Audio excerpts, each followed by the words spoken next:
खबरों के सिलसिले को आगे बढ़ाते हैं। यहां पर आपको बताएं कि आम आदमी को कोई परवाह नहीं, पार्लियामेंट की हैसियत खत्म हो चुकी है। मुश्तरका इजलास का एजेंडा है कि करारदाद पास करके इलेक्शन से फरार हुआ जाए। शाह महमूद कुरैशी ने पार्लियामेंट इजलास के पीछे हुकूमती मंसूबा बेनकाब कर दिया। मुल्तान में न्यूज कॉन्फ्रेंस में कहा 25 मार्च को मीनारे पाकिस्तान में जलसा करने जा रहे हैं। इमरान खान की क़यादत में कौम को यकजा कर रहे हैं। इमरान खान पर मुकदमात पर कहा, इमरान खान पर अब तक 127 FIR हो चुकी हैं। मुकदमात का मकसद PTI को उलझाना है ताकि सियासी तवज्जो ना दे सकें। क्या है? कोई आम आदमी की फिक्र नहीं, कोई मईशत की जो बदहाली है उसको दुरुस्त करने का कोई मंसूबा सामने दिखाई नहीं दे रहा। एजेंडा जो सुनाई दे रहा है बज़ाहिर वो ये है कि किस तरह एक करारदाद के जरिए इलेक्शनों से फरार हासिल करना है, किस तरह एक मंसूबाबंदी के तहत इमरान खान को नाअहल करना है, किस तरह एक साजिश के जरिए तहरीक इंसाफ पर पाबंदी लगानी है, कालादम करार देना है, जैसे मरीम साहिबा कह रही हैं। ये वो हथकंडे हैं जो माजी में आजमाए जा चुके हैं। कौन नहीं जानता हैदराबाद केस को, कौन नहीं जानता जब मोहतरमा के साथ ये चीजें हुई थी तो पीपल्स पार्टी पार्लियामेंटेरियन के तौर पर रजिस्टर करवाना पड़ा। और फिर क्या नवाज शरीफ साहब की पार्टी नहीं सीखी? क्या आपको याद नहीं है कि आप तो खुद इनमें से गुजरे हैं? आपकी जमात के लोग जब नून छोड़ के काफ हुए थे तो वो तजर्बा आपके सामने नहीं है, लेकिन ऐसा तहरीक इंसाफ में नहीं हुआ। पार्टी को तोड़ने की कोशिश की, वफादारियां तब्दील करवाने की कोशिश की गई। अहम खबर है, सिद्दीक जान की रिहाई पर को चेयरमैन बोल नेटवर्क शुएब शेख का रद्द अमल आया है। ट्वीट किया, उफ क्या जुल्म है, सिद्दीक जान का केस डिस्चार्ज कर दिया गया। ये हक की फतह नहीं, सिर्फ मरहम लगा है। हक की फतह तब होगी जब सुप्रीम कोर्ट के फैसलों के मुताबिक यह फैसला उसी वक्त आता जब पहली दफा सिद्दीक को कोर्ट में जाहिर किया गया।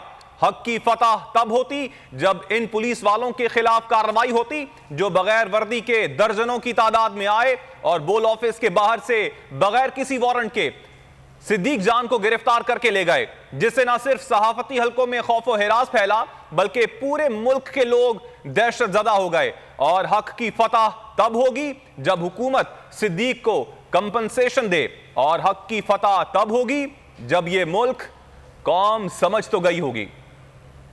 तो सिद्दीक जान की रिहाई पर को चेयरमैन बोल नेटवर्क शुएब शेख का रद्द अमल आया है और अपने ट्वीट में उनका कहना था कि उफ क्या जुल्म है, सिद्दीक जान का केस डिस्चार्ज कर दिया गया है। यह हक की फतह नहीं, सिर्फ मरहम लगा है। हक की फतह तब होती जब सुप्रीम कोर्ट के फैसलों के मुताबिक यह फैसला उसी वक्त आता जब पहली दफा सिद्दीक को कोर्ट में जाहिर किया गया। हक की फतह तब होती जब उन पुलिस वालों के खिलाफ कार्रवाई होती जो बगैर वर्दी के दर्जनों की तादाद में आए और बोल ऑफिस के बाहर से बगैर किसी वारंट के सिद्दीक जान को गिरफ्तार करके ले गए, जिससे न सिर्फ सहाफती हलकों में खौफ व हिरास फैला बल्कि पूरे मुल्क के लोग दहशत ज़दा हो गए। और हक की फतह तब होगी जब हुकूमत सिद्दीक को कॉम्पनसेशन दे, और हक की फतह तब होगी जब यह मुल्क कौम समझ तो गई होगी। अपडेट कर रहे हैं आपको, सिद्दीक जान की रिहाई पर को चेयरमैन बोल नेटवर्क शुएब शेख का रद्द अमल आया है। रमजानुल मुबारक का चांद देखने के लिए मुल्क के मुख्तलिफ शहरों में इस वक्त इजलास जारी हैं। मरकजी रोयत हिलाल कमेटी का इजलास मौलाना अब्दुल खबीर आज़ाद की सदारत में पेशावर में हो रहा है। और आपको बताते चलें कि चेयरमैन रोयत हिलाल कमेटी मौलाना अब्दुल खबीर आज़ाद का कहना था कि पेशावर समेत मुल्क भर से शहादतें मौसूल की जाएंगी।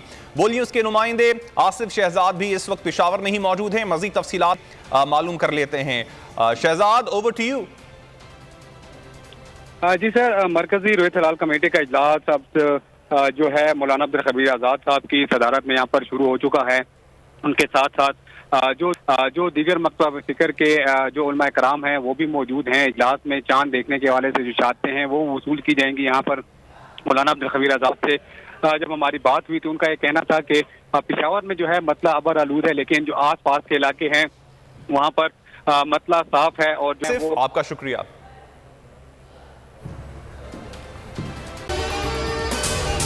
अगर आपको ये वीडियो पसंद आई तो हमारे चैनल को सब्सक्राइब करें और बेल आइकन पर क्लिक करें। सुप्रीम कोर्ट के मंसूर अली शाह साहब जस्टिस एक ऑर्डर पास किया उनकी बेंच और उस ऑर्डर के अंदर उन्होंने बड़ा क्लियर बता दिया कि जी बरियत की जो दरखास्तें हैं वो कब कब लगेंगी।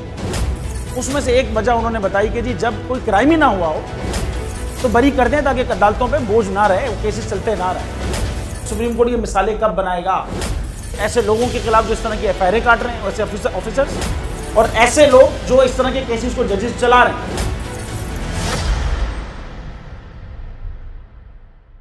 रहमत का महीना आ गया है, बख्शिश का सफीना आ गया, होगी मुलाकात उलमाए दीन से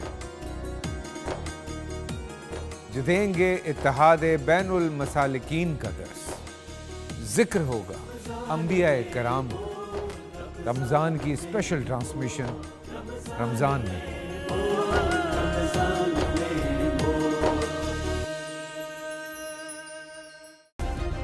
सब्सक्राइब करें और बेल दबाएं ताकि कोई खबर रह न जाए।